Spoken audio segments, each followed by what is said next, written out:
क्या वाकई में परेश रावल इतने बुरे व्यक्ति है जो कि अक्षय कुमार को बीच भंवर में फंसा दिया है उन्होंने, या फिर सच्चाई कुछ और है? क्या परेश रावल के साथ गलत हो रहा है? परेश रावल ने किस मजबूरी में इतने आइकॉनिक रोल को छोड़ने की हिम्मत करी? तो इसी के बारे में आपसे बात करनी है हमें। दोस्तों, परेश रावल के बारे में बहुत ज्यादा कंट्रोवर्सी चल रही है, जिसमें बोला गया है परेश रावल ने बहुत ओवर एटीट्यूड दिखा रहे हैं और वो मूवी करने से मना कर रहे हैं, वो ज्यादा पैसे की डिमांड कर रहे हैं। लेकिन रियलिटी कुछ और है। हम यहाँ पर बहुत सारे लोग क्रिटिसाइज कर रहे हैं परेश रावल को, भी वो गलत कर रहे हैं, उनको एटीट्यूड आ गया है। अगर आप सच्चाई जानेंगे तो आप उनकी तरफ सिंपैथी ही दिखाएंगे, उनको सपोर्ट ही करेंगे। असलियत क्या है उसी के बारे में आज हम चर्चा करते हैं। नमस्कार, स्वागत है आपका अपने चैनल में दी सोशल ट्रूथ, और मैं बिना बायस हुए इसके बारे में चर्चा करना चाहूंगा। सबसे पहली बात, परेश रावल को जो बता रहे हैं कि 15 करोड़ रुपए देने वाले थे, और वो 15 करोड़ भी उनको मिलने वाले हैं आफ्टर 2 इयर्स, मतलब 26-27 में कहीं पर वो रिलीज होगी, तब जाकर उनको मूवी रिलीज होने के बाद दिया जाएगा। और यहाँ पर वो परेश रावल ने ये भी बोला था कि भाई मुझे 25 करोड़ दीजिए 15 करोड़ की जगह, लेकिन वो चीज़ डिनाई कर दी। क्यों डिनाई कर दी गई? क्योंकि ये होम प्रोडक्शन था अक्षय कुमार का। अक्षय कुमार भी इसके एक पार्ट है, और बाबू राव की वजह से हेरा फेरी में 4 चांद लग गए थे। सबने अच्छा काम किया था, बेहतरीन काम किया था, लेकिन बाबू राव की बात ही अलग थी। जो इंसान खुद 80 करोड़ से 145 करोड़ की राशि लेता है, अक्षय कुमार की बात कर रहा हूं, मूवी के में 145 करोड़ रुपए लेता है, कई बार वो प्रॉफिट में भी हिस्सा लेता है। अगर उनके साथ ही साथ अगर कोई दूसरा कलाकार है, उन्होंने बराबर मेहनत करी है या फिर उनसे ज्यादा ही मेहनत करी है, टैलेंटेड है, तो अगर वो 25 करोड़ की डिमांड कर देते हैं तो उनको कैसा बुरा लग रहा है। देख सकते हैं अभी हाल फिलहाल की कई मूवीज आती है, वैसे तो उनके साल में 5-6 मूवी आई जाती है, कोई भी मूवी 60 करोड़ से लेके 145 करोड़ के बीच में ही साइन करते हैं। तो यहाँ पर परेश रावल को 40 साल हो गए, 1985 में उन्होंने अपना करियर शुरू किया था, तो यहाँ पर क्या बुराई है? अब यहाँ पर जो मेन रीजन है वो मैं आपको बताना चाहूंगा। अक्षय कुमार को थोड़ा सा एटीट्यूड का इश्यू हो चुका है। मतलब अक्षय कुमार अपने सामने किसी कुछ नहीं समझते, उनका आजकल ऐसा हो गया, ईगो बहुत ज्यादा हो चुका है।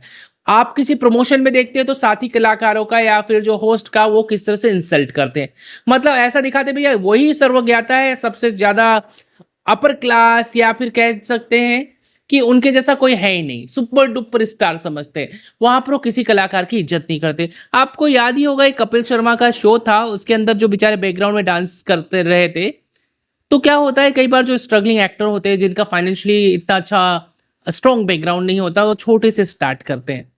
तो वो बंदा पीछे डांस कर रहा था, अक्षय कुमार ने आकर उसकी पैंट उतार दी। अब आप सोचिए, बेचारे का करियर बनने से पहले वो खत्म हो गया। लोग तो स्वीकार कर लेंगे, लेकिन डायरेक्टर प्रोड्यूसर ये तो बंदा वो था। क्या होता है कई बार क्राइम पेट्रोल सावधान इंडिया में काम करने वाले लोगों को भी पहले काम नहीं दिया जाता था, छोटे स्तर पर देखा जाता था उनको, लेकिन देखा जाए तो एक्टिंग उनकी भी बेहतरीन होती थी, ज्यादा ही बेहतरीन होते टीवी सीरियल वालों से। तो यहाँ पर उस बंदे पर क्या बीती होगी? वो घर वालों को दिखा रहा होगा कि देख मैं पीछे हूँ, आपने मुझे देखा क्या, उसकी जाके इंसल्ट कर दिया आपने। इसके अलावा एक और हीरोइन थी उनके साथ जो सौगंध में थी, उन्होंने भी एक किस्सा शेयर किया था।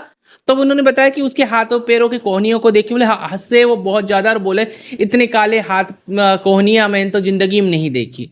मतलब इस हद तक, मतलब उनको एक जो होता है ना मजाक करने की लिमिट नहीं पता। एक कॉमेडी शो में आए थे, वहां पर भी केस वेस तक होने को हो गया था। एक कॉमेडी शो आया था, उसके अंदर तो उन्होंने बहुत ही ज्यादा अजीब तरीके से बिहेव किया था कि उस जो थी महिला एंकर थी, उसके पिता ने केस करने की धमकी दे दी थी। इस हिसाब से देखा जाए तो अक्षय कुमार ये चाहता है कि भाई उसका होम प्रोडक्शन है तो वो भैया कम से कम ले, वो भी 2 सालों के बाद ले, और 2 साल तक उसके साथ इंगेज रहे। तो ये चीज तो सरासर गलत है। यहाँ पर अगर अक्षय कुमार और उसके बहुत अच्छे रिश्ते होते हैं, अक्षय कुमार अगर सबसे बहुत पोलाइटली और प्यार से और अच्छे रिस्पेक्ट देकर करते ना, तो कोई भी काम करने को तैयार हो जाता। लेकिन अक्षय कुमार को थोड़ा ईगो इशू हो चुका है, आप जो कि इंटरव्यूज में भी देख सकते हो। तो शायद परेश रावल ने अपना सेल्फ रिस्पेक्ट को पहले देखा, बाद में इतना आइकॉनिक रोल छोड़ दिया उन्होंने। अब आप देखिए उनको ऊपर उन्होंने केस कर दिया था और 11 लाख रुपए उनको एडवांस दिए गए थे, तो परेश रावल ने वो 11 लाख 15% ब्याज के साथ लौटा दिए। प्रियदर्शन ने बोला भाई अगर परेश रावल नहीं है तो इसको बनाने का कोई मतलब नहीं है, मेरी तो कोई इच्छा भी नहीं थी, लेकिन ये तीनों थे इसलिए मैंने बनाया। सुनील शेट्टी ने कहा कि भाई परेश रावल अगर नहीं रहेंगे तो शायद ये हेरा फेरी बन पाए। It 100% cannot happen without Paresh Rawal. It can 99% happen without, it can happen, 1% can happen without me and Akshay, but 100% can't happen without Paresh ji. No, it doesn't. Raju and Shyam, if they are not hammered by Babu Bhaiya, it doesn't work. लेकिन अक्षय कुमार का अपना ही एक ego है। अक्षय कुमार अगर बाकी साथी कलाकारों को भी एक इंसान की तरह से ट्रीट करते ना, कोई नहीं दूर जाता। कई बार तो ऐसे हो जाता है, लोग फ्री ऑफ कॉस्ट काम कर देते हैं कि भाई अपने साथी है या अपने सह कलाकार है, एक दूसरे को सपोर्ट कर। मैं बात कर रहा हूँ शाहरुख खान, सलमान खान, बहुत सारे ऐसे एक्टर एक्ट्रेसेस रहे हैं जिन्होंने अच्छे संबंधों की वजह से उन्होंने 1 रुपया भी नहीं लिया। तो दोस्तों यहाँ पर अक्षय कुमार ना कहीं फॉल्ट में है।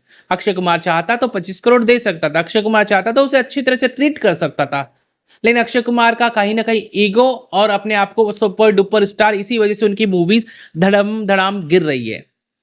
तो दोस्तों आपको क्या लगता है, अक्षय कुमार का व्यवहार बदल चुका है? क्या अक्षय कुमार को और उनको परेश रावल को 25 करोड़ दे देने चाहिए, जो कि खुद 145 करोड़ से नीचे नहीं लेते? क्या हेरा फेरी बिना परेश रावल के देखने में मजा आएगा? कमेंट करके जरूर बताइए। आपका अपना चैनल को प्लीज सब्सक्राइब जरूर कीजिए। Thank you so much.